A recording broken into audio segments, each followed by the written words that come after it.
This is Matador News, and these are today's headlines. An earthquake strikes the east coast of Taiwan, and Trump tweets about the death of an NFL player. Hello, and welcome to Matador News. I'm Clair Hambrick. And I'm Nick Logan. Another wild day on Wall Street. Yesterday's huge sell-off sent ripples across global markets. The Dow Jones Industrial Average saw its biggest one-day point drop in history, dropping 1,175 points. The Dow dropped over 500 points at market open today and has been fluctuating throughout the day. Secretary of State Stephen Mnuchin says the market will bounce back.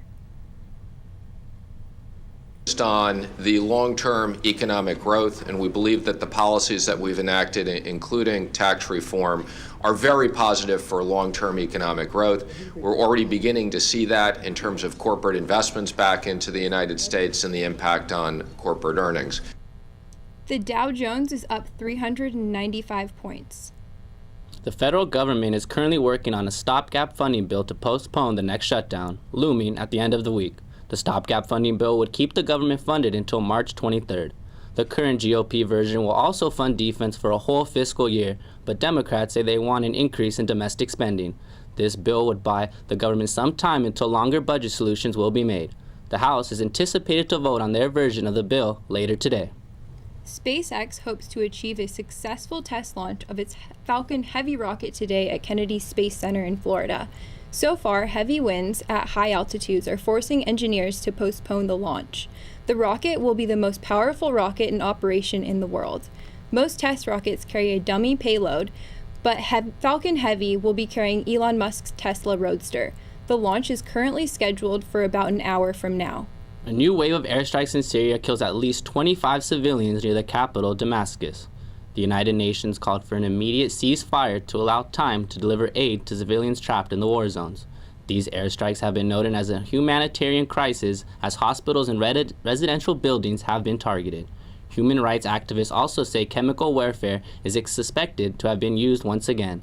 The UN plans to deliver aid for at least 700,000 people with aid within the upcoming months.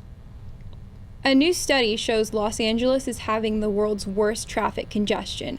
Matador News reporter Ricardo Sandoval is in the newsroom with the latest information on the biggest headache for LA drivers. Yo, that's right. Los Angeles traffic is officially the worst in the world. Drivers in and out LA spent an average of 102 hours stuck in traffic during rush hour in 2017. 4 of the top 10 cities with the worst traffic are in the United States. CSUN students say they aren't surprised that Los Angeles is ranked number 1 in this category. Today, I take the 170 to the 5, and yeah, I noticed it tremendously. Like if I leave literally 5 minutes after, the traffic is just insanely different than if I were to leave from 7 to 7:05. So yeah, I do think traffic is honest. But even when I come to school in the morning, I hit like a lot of traffic, and I live 15 minutes away. It takes me like 30 minutes to get here. There's so many schools, it's so congested, and I think LA could be better. Kind of growing up here, you just know the traffic's generally bad. You know, different times of day, you just shouldn't go on the freeway at all because you know you're going to be there for hours. I mean, there's crazy stories of like 4 hours, 5 hours, so you kind of want to stick to side streets as much as you can, but just growing up here, you generally know traffic's pretty bad. This is the 6th straight year that LA is number 1 in traffic. Now let's go back to Nick in the studio. Thank you, Ricardo. 2 dead and 100 others injured after a 6.4 earthquake struck off the east coast of Taiwan this morning. U.S. Geological Survey says the epicenter was about 13 miles northeast of Hualien. The magnitude of the earthquake caused store shelves to fall and 5 buildings to collapse, and people started panicking as trembling hit their hotels. A 5.2 aftershock struck a few hours later nearby where the initial damage took place. People are still trapped and multiple roads are closed as aftershocks continue to hit the area. A man has been arrested after a body was found chopped up and burned in Pasadena. 56-year-old Valentino Gutierrez was tracked down using surveillance videos from the area where the body was found. LAPD says that the victim was killed at a restaurant called Doña Rosa Bakery in Pasadena. They believe the remains were transported in a suitcase on a Metro Gold Line before being left near a Home Depot in Cypress Park. The victim has not been identified, but a witness believes it was the suspect's girlfriend. 3 Colorado sheriff's deputies have been killed since New Year's Eve. The most recent shooting happened yesterday in Colorado Springs. El Paso County Sheriff Bill Elder says Deputy Micah Flick had been on the job for exactly 11 years to the day. Micah is survived by his wife and 7-year-old twins. Today was his 11th anniversary with the Sheriff's Office. Deputy Flick and some colleagues were investigating a report of a vehicle theft when he was shot and killed. 3 other officers were also shot and injured during the struggle with the suspect. Now let's go to Thomas DeJesus for sports news. Thank you, Claire. President Trump tweets that it was disgraceful that an undocumented immigrant killed Colts linebacker Edwin Jackson. Jackson and a passenger were killed by a drunk driver early Sunday morning. Police say the suspected driver was a Guatemalan man in this country without papers. Trump expressed his frustration at immigrants through a series of tweets this morning. He said that the accidents could have been prevented. Many NFL players mourned the loss of Jackson. Jackson played 2 seasons with the Colts. He was only 26. It's been a long weekend for the New England Patriots. Tight end Rob Gronkowski's house was burglarized a day after his Super Bowl loss. Foxborough police say multiple safes and guns were among the things taken, but Officer William Baker says they will not release specific details of what was taken at this time. So out of respect for Mr. Gronkowski's privacy, and because this is an active and dynamic criminal investigation, we're not going to be releasing any information right now about what was stolen or whether any suspects exist. Gronkowski had 2 touchdowns in the big game. He will evaluate his decision to retire in the offseason. The Clippers defeated the Dallas Mavericks 104-101 last night. In this game, Mavericks legend Dirk Nowitzki surpassed 50,000 career minutes. The game was close from tip-off to the final 4 minutes and 42 seconds. During that span, the Mavericks were held scoreless. The Clippers then scored the last 13 points. Danilo Gallinari led the Clippers in scoring with 28 points. The Clippers are now 27-25 on the season. Now here's Darya Harira with the latest news in entertainment. Reality TV star Kylie Jenner announces the birth of her child with rapper Travis Scott. She posted the big announcement to all her social media platforms on Super Bowl Sunday. Jenner says she gave birth on February 1st to a beautiful and healthy baby girl. She released an 11-minute video on YouTube titled "To Our Daughter" about her pregnancy journey. The 20-year-old says she chose to keep her pregnancy private from the world. The news of her pregnancy first emerged back in September but was not confirmed until 2 days ago. The video already has 36 million views and is the second trending video behind the new Star Wars trailer. Now let's talk about that other viral video. ABC's Good Morning America has dropped the full trailer for Solo, a Star Wars story. I thought we were in trouble there for a second, but it's fine.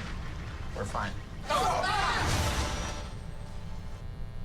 The trailer shows off a new flashy-looking Millennium Falcon, along with actors Alden Ehrenreich, Donald Glover, Woody Harrelson, and many more.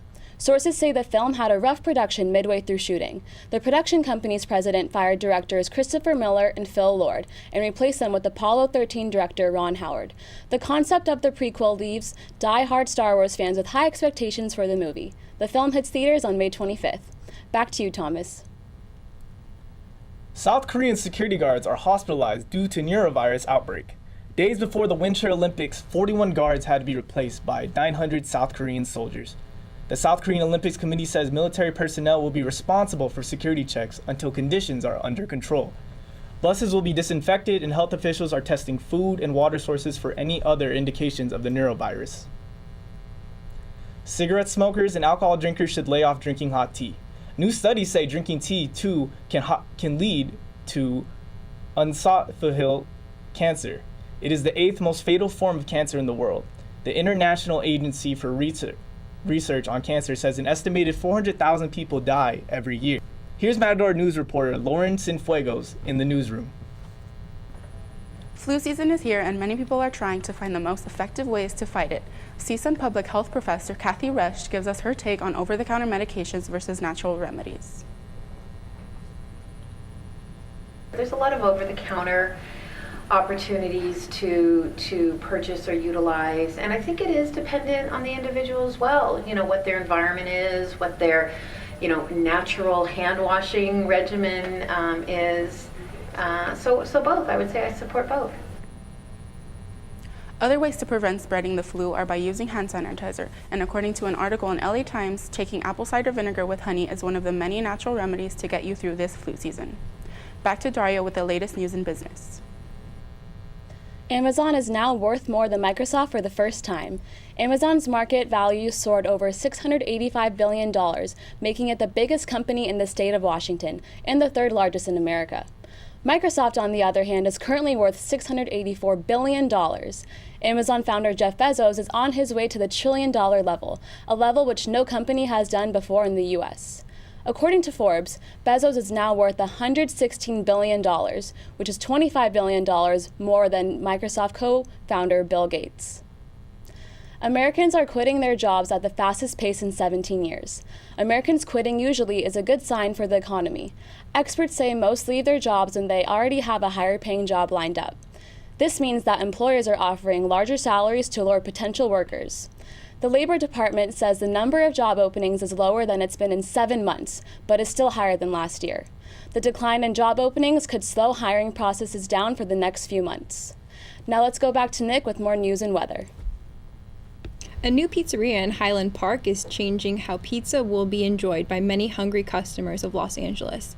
Instead of paying a base price for pizza, it's weighed and charged by the ounce. Called Triple Beam Pizza, this pizzeria will be able to accommodate your level of hunger. You will be able to choose between hungry, very hungry, and really hungry when ordering, which will determine how much dough you get in your pizza. The business is expected to open soon. It was foggy this morning, but now it's a beautiful and sunny day in Northridge, California.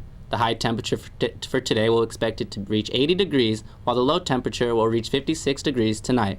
Upcoming temperatures for this week is forecasted to be clear and sunny. Thank you for watching Matador News. I'm Clair Hambrick. I'm Nick Logan. I'm Darya Harira. And I'm Tom Jesus.